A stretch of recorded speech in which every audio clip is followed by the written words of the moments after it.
Il-lejli tajjeb. L-istaġun tal-futbol Malti beda b'xi ħaġa sabiħa. Għadni kif assistejt għall-logħba mill-Champions League qualifying ground tal-Ħamrun u nista' ngħid li l-Ħamrun għamluha wara lotterija kbira ta' penalties fejn rajna penalties sbieħ, penalties li kienu wkoll fundamentali għax huma ġġudikaw min ħajgħaddi għar-round li jmiss, imma wkoll sabiħ li tgħix logħbek speċjalment tkun newtrali hija logħba li tibda tara l-emozzjonijiet kollha ħirġin. Mela nibdew ftit u nitkellmu fuq is-sabiħ tal-logħb tal-Ewropa. Iva, il-logħb tal-Ewropa dak li fih sabiħ, jekk inti tiġik okkażjoni ħażina, ikollok ċans termedja. U rajna logħb kbir tal-Ewropa fejn naraw li ir-riżultat fit-tieni 90 minuta dar. U illum erġajna assistejna għal logħba hekk. Logħba li ġiet determinata bil-penalties. Logħba li fl-ewwel round ta' min isemmi li il-Ħamrun kienu tilfu 2-0 il-bot mixtutna. Imma illum sal-ewwel taqsima il-Ħamrun kienu diġà egwaljaw dak l-iskor. U kieku mhux għall-bravuri tal-goalkeeper li huwa nazzjonal tal-Venezuela li ddefenda l-lasti tat-tim Litwan, kieku llum ma konniex nitkellmu fuq penalties imma konna nitkellmu fuq rebħa tal-Ħamrun meritata. Ta' min jinnota li l-Ħamrun din is-sena reġgħu ħajkunu hemm.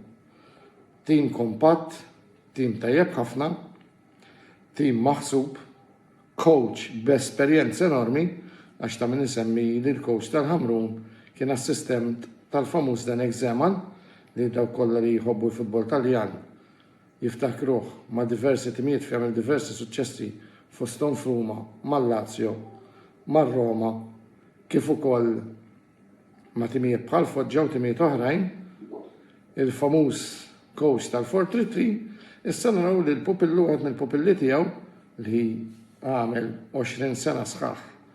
Ma' Zeman illum qed narawh fit-tmexxija ta' Ħamrun.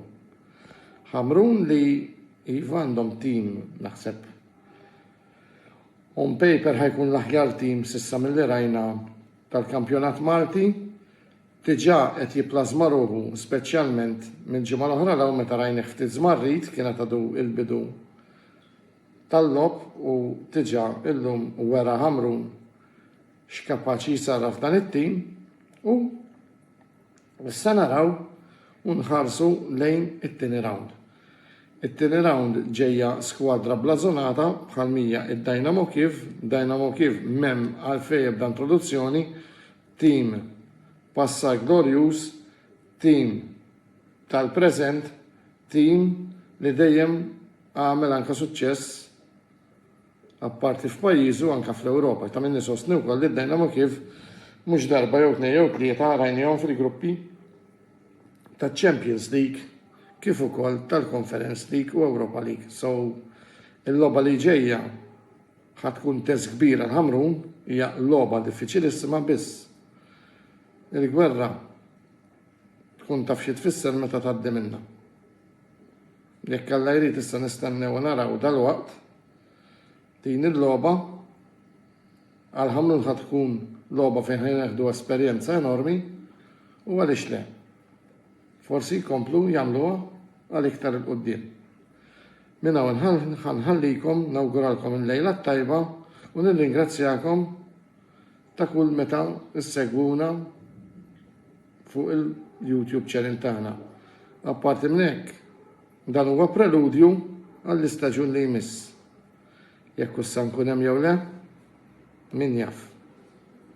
Issa naraw. Insellmilkom il-lejl tajjeb u għal-kem kif tafu nixtieq naraq fuq din il-nota jien supporter ta' Albanians, biss il-lejla ħadd gost kbir ġewwa ta' qali għalfejn il-bandiera bajda u ħamra id-dominat. U hekk għandna nagħmlu il-lejla t-tajba.